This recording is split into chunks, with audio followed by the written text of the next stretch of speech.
Well, good afternoon. It's great to be in a room of friends. That was not one of my experiences. For about 6 months last year, the busiest 6 months of my life, 6 months that was somewhat predicated, I think, on Bob convincing me that nothing would happen if I agreed to be the spokesperson for the campaign. He promised me, he said, look, they don't ring me anymore, they probably won't ring you. They rung. And you're going to hear a little bit of that story today. I did wonder why he asked me. I think for Bob, all he needed to know is I was from West Auckland. To be fair, we do have a problem with cannabis in West Auckland.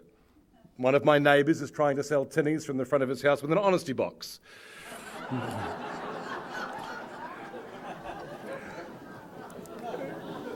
But as Bob and the video there referred, I was a daily user for about 3 years. And unfortunately, cannabis use is still a real problem in my family, people I love and care about. Struggling these days, I work as a counsellor, and even the last month have had a young man start seeing me for counselling who teenage cannabis use triggered psychotic episodes which he can't switch off now. He stopped using cannabis, but the psychosis remains.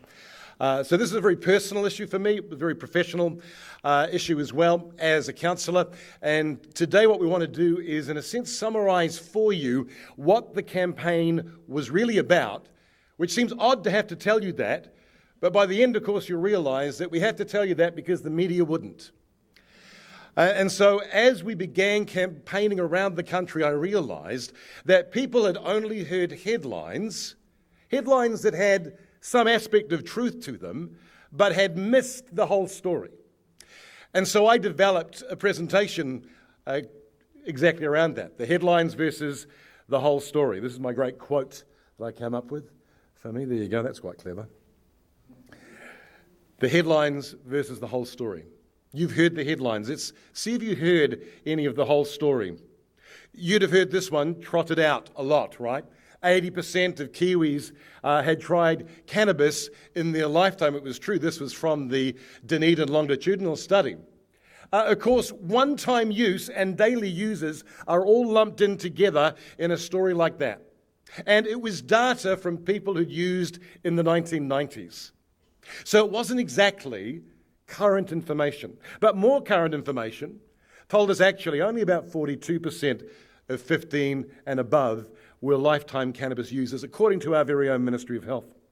And that 15% used in any year-long period, as opposed to 80% of Kiwi adults who use alcohol in that same period. Prohibition, of course, therefore deters 85% of the population from committing that crime. And so in that sense, the law was quite effective. You heard a lot of talk about the idea that cannabis use would turn people into criminals. Well, technically, of course, this was true. One of the few points of concession that, yes, as long as it was on the books, it was technically a crime. But what wasn't often talked about was the fact that we had, in fact, already amended the Misuse of Drugs Act. We had taken a policing policy which was to treat users not just of cannabis, but of all drugs as a health concern, not to criminalise, not to convict, but rather to refer to health services. And that was now written into our law back in 2019. There had only been 16 people given a custodial sentence in the past 3 years where cannabis use and possession was the primary concern. You could understand, I'm sure, that there are people in our jails with cannabis as one of the charge items, but one of many. When you find a van load of stolen goods, you might include the bag of weed on the front passenger seat in your crime charge list as well. We'd seen a dramatic reduction in the number of people who are actually being arrested for cannabis use. 70% reduction. In particular, you heard this one focused a lot on, and that was that there was this particular group who were being targeted unfairly. And no one would doubt that there's some truth in that. As someone who had been working, though, not far from here just before the campaign, with a great organisation called Te Whaka Ora Tangata, who work with Māori and Pacific Island families, most of whom have cannabis addiction as a problem. I found it really difficult to encounter white middle-class people who suddenly were advocates for young Māori. What you didn't hear was that a legalised cannabis industry was going to particularly target low-income communities, communities where vulnerable people live. And some of those stats were incredible, particularly in the low-income suburbs of places like Denver, Colorado. 1 cannabis dispensary for every 47 adults in the low-income neighbourhoods. So if you care about Māori people, you care about Pacifica people, don't go legalising cannabis because it's an addiction for profit model. Occasional users, the white middle-class man who fancies trying cannabis for his birthday, is not what the industry is built on. It's built on addicting people and taking what little they have from them. You heard this a lot. Cannabis is harmless. It's just a herb, man. It's just something that grows. It was kind of more harmless a while back. THC, that's that active ingredient in cannabis that makes you high. Back in the 1960s, it was only 3% in your average joint, 3% THC, a very small amount of THC. So many older people who were thinking about cannabis were thinking about that experience when they tried it perhaps in the 70s or the 80s, and it really wasn't that strong. By the time I was a user in the 90s, the THC levels were 10%, so already 3 times higher. And now it's not uncommon for the THC level to be somewhere between 25 and 30%, so 10 times more potent than the drug of the 1960s. I know it's true too, because when I went to Invercargill, and I'll tell you a little bit about this encounter later, but when I went to Invercargill, some yes voters came along to the public meeting, and one of the men proud to tell me that he was growing a plant at his house that was 27% THC. The same man who was adamant that his teenage sons wouldn't touch that. Sure they wouldn't. Sure they wouldn't. And if you think that the plant is strong, well, wait till you start making stuff with the plant. Edible products that have a THC level often 60% or even higher.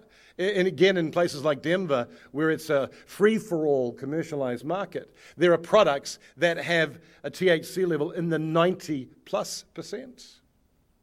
In Denver, you can buy a can of cannabis-infused soft drink that has the equivalent of 10 joints worth of cannabis in it. When in your life have you ever opened up a can of Coke and thought, I must find 9 friends to share this with? In those same shops in Denver, you can buy chocolate that's infused with cannabis, where 1 little square of chocolate has 10 joints worth of cannabis in it. Whoever ate 1 square of chocolate in their life? This was an argument that was often used. Well, we've got legalised alcohol, so we should legalise cannabis because, well, surely it's less harmful than alcohol. Well, certainly would agree that there are different kinds of harms. Alcohol affects your body, and mostly cannabis affects your brain. But when I spoke to Professor Mary Cannon, she said that cannabis is the most powerful single environmental risk factor for psychotic disorder. Apart from your genes and the way that you've been born, smoking cannabis, using cannabis, was the single biggest environmental predictor that you'd develop a psychotic disorder. And we know that alcohol is a public health disaster. We haven't been able to keep our kids away from alcohol. Why would we have thought we could keep our kids away from cannabis? And we have a binge drinking culture. Kiwis don't do things in moderation.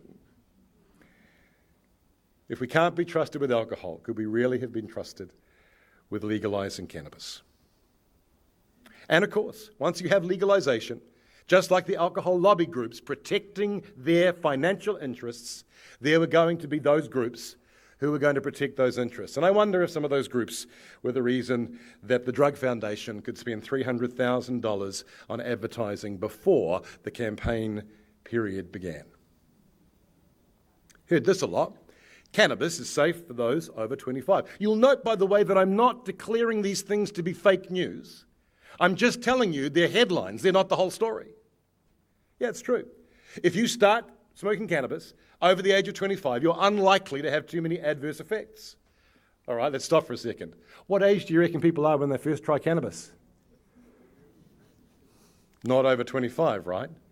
So it's mostly teenagers who try it for the first time. And if you're a teenager, you're 4 times more likely to develop cannabis use disorder, which is the official diagnostic category for addiction, and psychosis. And of course, under the legalization model, they wouldn't be able to purchase their product from the legal market. They'd be forced to the black market, who would happily sell them high-strength, low-cost products. In particular, I got really frustrated with the next few stats I'm going to share with you, because I was always of the idea that if you explained to someone that what they were saying was incorrect, we could understand the first time they said it that they were mistaken. Would we agree that if they keep saying it, they're now lying? That's exactly what happened here. I found myself angrily rebuking Ross Bell and Chloe Swarbrick, because I was so frustrated to hear them try and get away with it time after time in public meetings by saying, well, cannabis use has decreased by 50% for 15 to 17-year-olds in Canada. Okay, this is a bit of a boring explanation. Canada measures cannabis use in 2 different ways. For years and years and years, it's been simply one item in their national alcohol, tobacco, and drug survey, right? Just one category of those. When they legalized cannabis, they realized they would like to have a second survey just about cannabis. So the stat being quoted is from that second survey. So I decided I would start having to put up the actual survey data on the screen. And you will note that the figures in question are circled. Now, you might not be able to see, but there's a little E beneath those numbers. And the E in the legend of the survey says, use with caution. You'll notice in the right-hand columns, the daily use stats for 15 to 17-year-olds aren't even an E, they're an F. F is categorized too unreliable to publish. Small survey sample, and they were concerned because it was an online survey that maybe young people had mum and dad looking over their shoulder when they were entering in the survey data. So a combination of factors meant that they weren't satisfied these were reliable stats. So let's go back to Canada's traditional national survey on alcohol, drugs and tobacco. They showed, in that year following legalisation, a 22% increase in use among 16 to 19-year-olds. Now look at that. It's now 44% of 16 to 19-year-olds. 20 to 24-year-olds, 16% increase, and the 25 and above, a 10% increase, all since legalisation. You see, you can get the headline and you can build a case until you start digging and find out the facts. This is the other fact that really would irk me. I would say, oh, but the Canadian legal market finally outsold the black market, 50.5%. And it was true. But they didn't tell you the whole story. The whole story was this: that COVID-19 meant that when people were in lockdown, it was harder to get your weed from the black market.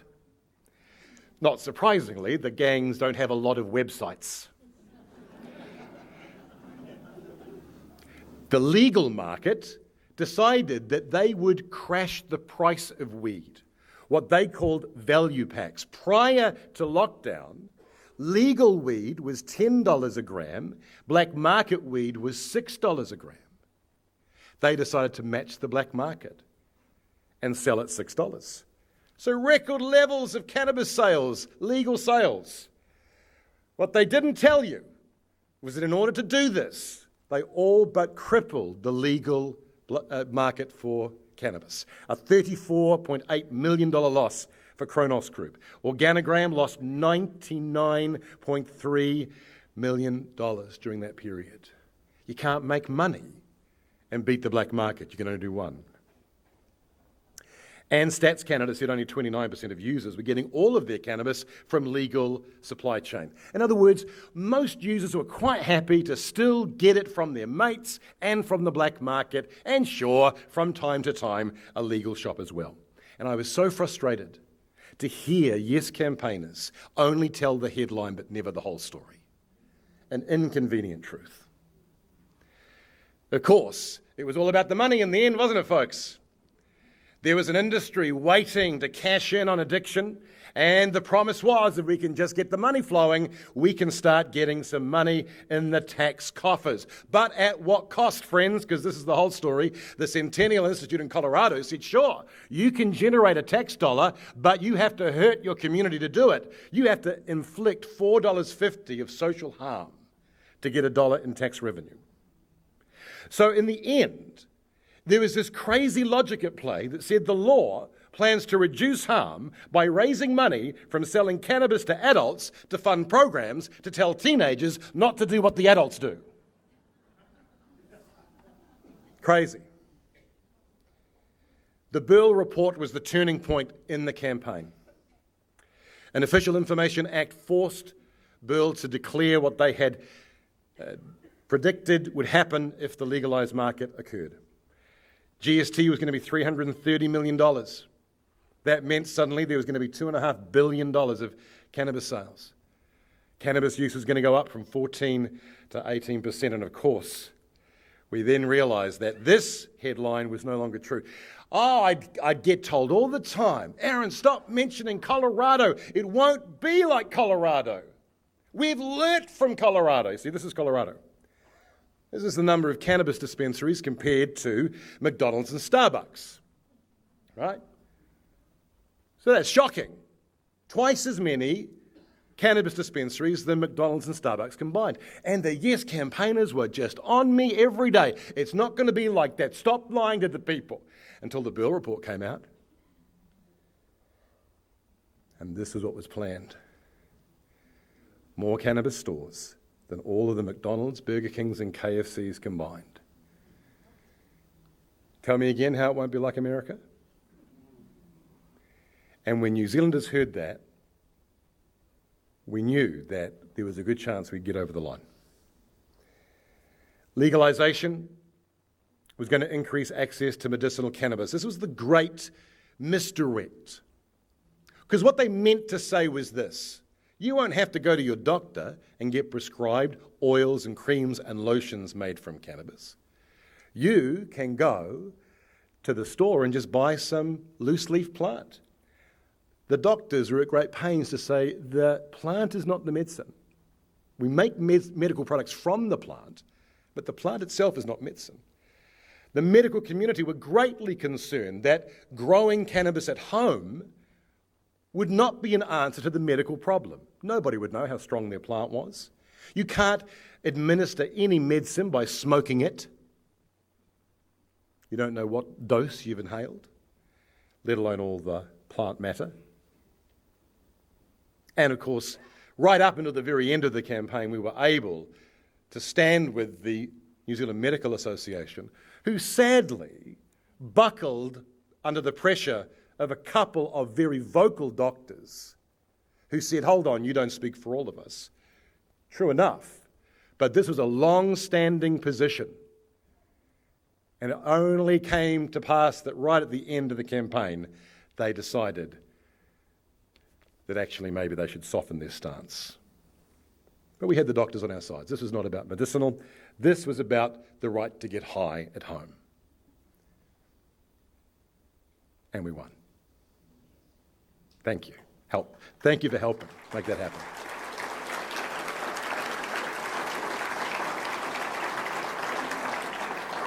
We were tracking a lot stronger than that, and you'll find out why that gap closed and why it was not a sure thing on election day. I was sitting on a plane flying from Christchurch to Auckland on the day that the first preliminary announcement was going to be announced, and I think the man next to me on the plane, thankfully it was one of those flights where there was Wi-Fi, I think the man on the plane thought I was a nervous flyer because there was quite a bit of perspiration as I sat waiting to see that number. This was the reason we weren't entirely sure, was that after the whole referendum was done and dusted, we sat down and we looked at the media coverage of the issue. It was fascinating. I was charged with the responsibility of looking at both referenda campaigns. In the euthanasia debate, the media coverage was very fair, very even-handed. We should give the media credit where it's due. But it was not true of the cannabis referendum. And some of these stats should be greatly concerning to us. 36% of headlines promoted a yes position. That was important because you and I know that in the fast-paced world in which we live, where things appear on our Facebook page, where we're scrolling quickly, we may only catch the headline. More than 1/3 of all headlines promoted the yes. Only 18 promoted the no. 33% of articles were entirely yes-focused. Only 6% were no-focused. 51% of op-eds were yes, 27% were no. And then the big one, 62% of the articles published in the New Zealand media did not quote or reference anyone from the no position. So people were beginning to be acclimatized to this narrative, to this story that they were being spoon-fed over and over and over again. 218 quotes from yes, 100 from no, and I'm far too many of that 100. On day one, actually, of taking the job, I knew I was going to be in a bit of trouble. Day one, at least, of us announcing it to the media. We sent them a press release saying that I was going to be the spokesperson. So the only people who knew were media, and I got a phone call, and I've spent 25 years in radio, so I know what a radio studio sounds like. And the voice on the other line says this to me: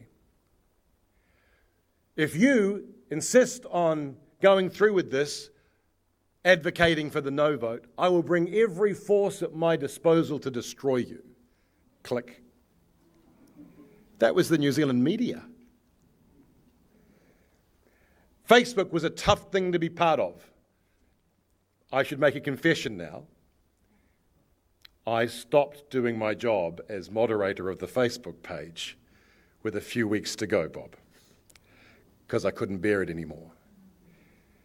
Every morning, waking up to be greeted with messages using the foulest of language directed at us. People seeking me out personally to threaten me. And we realise in the Facebook space, and this is a good lesson as we now reflect on what do we take away from this, that Facebook is a two-edged sword. It's a chance to say what you think, but we realise, of course, that the yes campaigners were trolling our page. What does that mean if you're not familiar with that? They were simply jumping on to try and discredit each post, to try and start arguments. Now, we weren't doing the same. We weren't going onto the yes pages looking for things to jump on, although sometimes they did give us some gifts. When one of the Yes, the Make It Legal campaign posted a meme that said, if you vote no, we can't be friends anymore. And we said, you know what, this isn't so personal. You can vote however you like, we'll still be friends. So sometimes they had some own goals. We didn't have so much of an own goal, but if I had to confess something, this ad, again, gave us a lot of traction, the dopey dairy ad, but some of it was built on misunderstanding in terms of the objection. Let me tell you what we intended and how that got misinterpreted. We intended to say two things through this ad. One was that, do you really want cannabis stores in your community as common and prolific as the local dairy? Secondly, this particular dairy, or at least an imagery close to it, of the Featherston dairy that had become an alcohol shop. And the local community were outraged by this. And we were simply posing the idea, if people were outraged when a dairy became an alcohol shop, how would they feel about their local dairy becoming a booze shop, a dope shop rather. The misunderstanding was that Yes campaigners thought that we were suggesting that cannabis would be available for sale in a dairy. We were not saying that, but we could understand that's something of a misunderstanding. But of course, to defeat that misunderstanding, look at the facts, I use with air quotes, that they presented in accusation, that we were being backed by US lobbyists, the Church of Scientology, and the Brethren Church. None of those are true, by the way. It was true that one of our many partners was a group that is part of the wider Church of Scientology family, but they did not offer us any money. They were simply the ones that provide literature to help people get off drugs, and the Māori wardens use those documents to hand out to local Māori. So there was nothing untoward in any of it. So defeating their problem, so to speak, with more misinformation. So it was mind-numbing as an experience to be told that you are lying and then to see the lies being told about you, the supposed liar. Every so often, it wasn't so bad. An old radio buddy of mine listened to that ZB debate and gave me some nice feedback. Hadn't spoken to him for 20 years. It was interesting. He talked about how his teenage daughters were listening along and that they were no voters because they realised how dangerous cannabis was. So every so often I get a nice message. You can read some of those thoughts. That's very nice. That's very rare. I got much more this kind of stuff. I'll let you read that.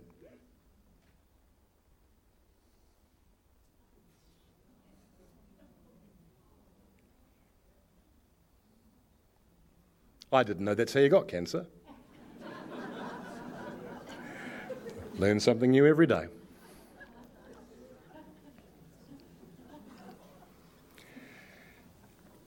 The Yes campaign were very, in a sense, passionate, but they were quite disorganised in as much as there were so many campaigns. We were 10 campaigns, we were one campaign versus 10 essentially. And the media, of course, was their own sort of campaign machine. And the experiences were curious. So when that first public event in Invercargill, this group came along, and this lady, who would have been in her late 50s, had decided that she was going to try and talk me down from moment one. I was offering my introductory remarks, and she starts speaking in a loud voice. And it's the first time I've ever done this kind of stuff. I normally talk groups of people like you, politely listen. Not people who are trying to talk when I'm trying to talk. So I had about 3 seconds to work out what I was going to do. And so I went in front of her, and was most out of character for me, and said, "Madam, I got a microphone and a loud voice, and we can keep this up all night, or you can wait till it's question time at the end." And so she shrunk back down for a while, and so she chirped away for the rest of the meeting at me. At the end, I thought, what am I going to do? It's been so adversarial. I was feeling all sort of, hepped up. Never had a public argument with people like this. So I thought, no, must end on a positive. So I thought, pull your big boy pants on and go and say hello to the lady. So over the cup of tea, I marched up to her, put a big smile on my face and put out my hand. She grabbed my hand, looked up at me and said, "You handled me beautifully."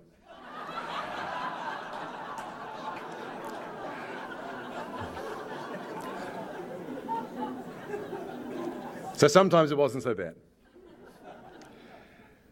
The media, though, didn't always handle us so beautifully. I was very disappointed. I spent 25 years in the New Zealand media. I've worked as a newsreader in a newsroom. I genuinely wanted to believe that New Zealand journalists were a credible bunch, and many are, and many were. But I want to tell you an experience that forever shaped this narrative for me. I was interviewed on a Monday by TVNZ. And the reporter asked this question: Is Sam NZ, Smart Approaches to USA, is Sam USA funding Sam NZ? Now, we had borrowed their name, perhaps something we would have done differently and could have our time over. But we were using research that they provide for American politicians. We were using that same research. So we just asked, could we borrow your name? That was the extent of the relationship. So they asked, are the Americans funding you? No. I said, and we can prove it. If you want, I can arrange for the accountant to provide an auditor's letter confirming that we haven't received a solitary dollar from overseas interest or a solitary dollar from commercial interest. That was the other accusation, by the way. They were convinced that somehow pharmaceutical companies were funding us, which seemed odd. I would have thought they would have been on the other team. Anyway, so I clarify, not happening, not true. Tuesday, the story that runs on One News is how the Americans are interfering in the New Zealand political scene, knowingly lying. And the reporter in question had clearly fed Andrew Little the lie, because then Andrew Little is caught very embarrassingly saying, my sources tell me the Americans are funding that campaign. The source was the person with the microphone. So you can imagine we were rightfully indignant about this and demanded a right of reply. So they said, okay. So I went back on Wednesday, did my little right of reply. They aired it. Now, you're familiar with the news, right? The news part of the news is for the first 30-odd minutes, 35 minutes, and it's sports news, right? You know that. My right of reply appears at the end of the sports news for 20 seconds before the ads. I realised that what Bob had told me was true, that there was an active agenda, that there was an active voice in the media, and that they were not going to be balanced, and I was very sad about this. So that one story kind of really shaped the experience for me. I realised from that point on, we couldn't rely on the media to tell the story for us, which is why it's so encouraging to see you all here today, because we realise we need to find other ways now to tell the story. What I realised in public campaigning, which I think is worth us considering, is this Benjamin Franklin quote: "A man convinced against his will is of the same opinion still." A man convinced against his will is of the same opinion still. You and I have to learn to find the people who are willing and open to receive what it is that we'd like to help them with. Because too often we're wasting valuable time online and in person with people who've come to tell us the truth, not to discover it. We need to learn to move along. Because there were people who legitimately wanted to know. We should make sure we give them most of our attention. The other thing I realised was this: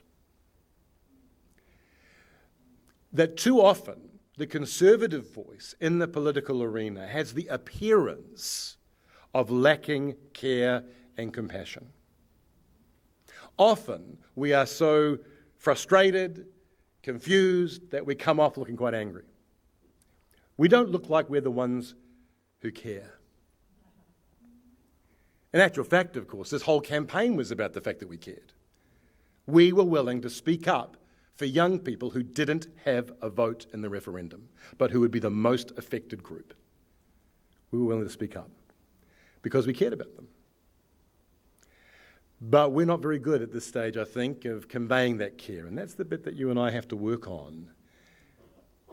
And I suggest this, that it's a small observation of the way forward, is that so often we get caught up in the argument. We don't agree about the content. But maybe if we could see the person and ask ourselves, but what motivates this difference of opinion? There are a few moments in the campaign trail where that made sense to me.